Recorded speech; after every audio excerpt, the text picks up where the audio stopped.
Sugar Trident factory इंतजामिया ने गुज़िश्ता 14 माह से तनख्वाह अदा नहीं करने पर मजदूर ने चुमनी पर चढ़कर किया एहतजाज।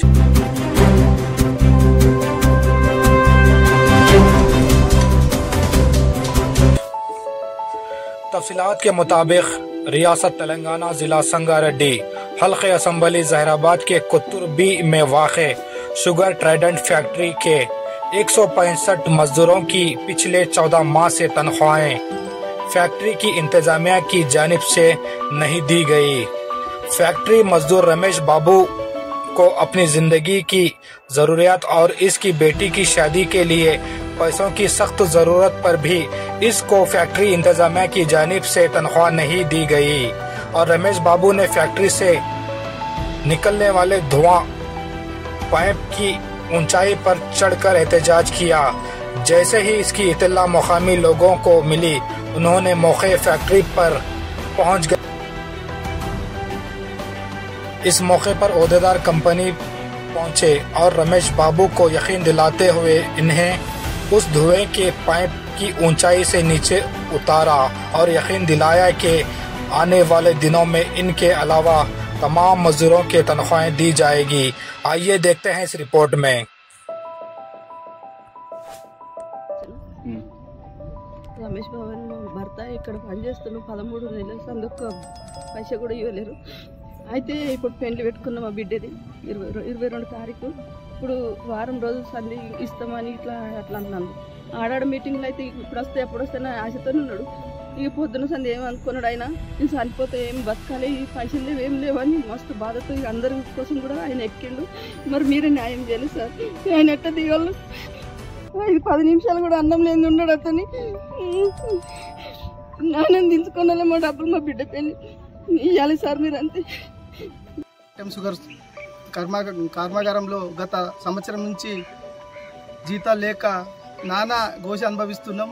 ఇప్పటి వరకు మనం డీసీఎల్ దగ్గరికి వెళ్ళడం జరిగింది, కలెక్టర్ దగ్గరికి వెళ్ళడం జరిగింది, ఇక్కడ ఎంఆర్ఓ దగ్గరికి వెళ్ళింది, డిఎస్పీ గారి దగ్గరికి వెళ్ళడం జరిగింది। ఎప్పుడు వెళ్ళినా ప్రాబ్లం వచ్చినప్పుడు మాత్రం అందరు స్పందిస్తారు, అందరు నాయకులు అందరు ఆఫీసర్లు వస్తారు। తర్వాత మా ఘోష ఎవరు పట్టించుకోలేరు। రోజు పొద్దుగాల 8 గంటలకు వచ్చి ఎండాకాలం మొత్తం కూడా ఒక నీళ్లు కూడా మాకు అరేంజ్ లేకున్నా కానీ మేము టిఫిన్ కట్టుకొచ్చి మేము ఇక్కడ వచ్చి తింటున్నాం। కానీ ఇప్పటి వరకు మేము చెప్పుల అరగంగా డీసీఎల్ 100 సార్లు తిరిగినా ఇప్పటి వరకు మాకు జీతాలు కూడా ఇవ్వట్లేదు, ఫ్యాక్టరీ నడిపిస్తామని కూడా భరోసా ఇవ్వట్లేదు। ఎంతో మందికి మేము దాదాపు పెళ్లిళ్ళకి వచ్చిర్రు, పిల్లల ఫీజులు కట్టాల్సినవి ఉన్నాయి।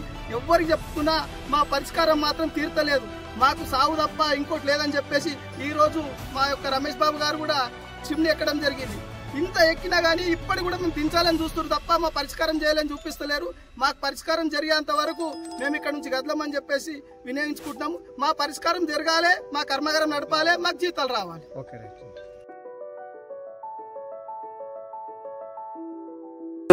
ప్రభుత్వం వారు వెంటనే స్పందించి ఈ ఫ్యాక్టరీని ఓపెన్ చేయాలి, ఫ్యాక్టరీని ప్రభుత్వ ఆధీనంలో తీసుకోవాలి, మా జీతాలందరికీ కూడా ఇప్పించాలి। మా అందరి జీతాలు అంటే దాదాపు 5-5.5 కోట్లు అవుతాయి। ఈ 5-5.5 కోట్లు మరి ప్రభుత్వం ఏ రకంగా మా కార్మికులకు ఆదుకోవాలని చెప్పేసి, అదేవిధంగా ఈ ఫ్యాక్టరీని ఖచ్చితంగా నడిపించాలని। ఎందుకంటే ఈ ఫ్యాక్టరీకి ఒక ప్రాముఖ్యత ఉంది। జైరాబాద్ లో షుగర్ ఫ్యాక్టరీ ఉంది కాబట్టి జైరాబాద్ కు మంచి గుండె ఉంది। జైరాబాద్ కు గుండె లాంటి ఒక ఈ ఫ్యాక్టరీని మరి ఈ రోజు మూతపడింది। 2 సంవత్సరాల నుంచి సరిగ్గా నడుస్తలేదు, ఈ సంవత్సరం నడుస్తున్న నమ్మకం లేదు।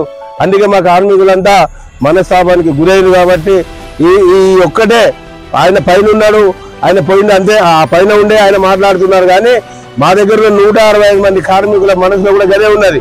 వాళ్ళు బయట చెప్పుకోలేకపోతున్నా ఆయన చెప్తున్నాడు। అందుకనే ఒక్కటే మేము కోరుతున్నాం, ఇప్పుడు ఏదైతే లేబర్ డిపార్ట్మెంట్ నుంచి మాకు చెప్పినారో సోమవారం మీటింగ్ అన్నారు, సోమవారం మీటింగ్ అంటే వీళ్ళు ఎవరో చెప్తున్నారు, నమ్మే పరిస్థితి లేదు। ఎందుకంటే ఇప్పటి వరకు 100 మీటింగ్లు పెట్టినారు, 100 మీటింగ్లు మేము పోయినాం కానీ ఏ మీటింగ్లు కూడా ఎక్కడ సక్సెస్ కాలేదు।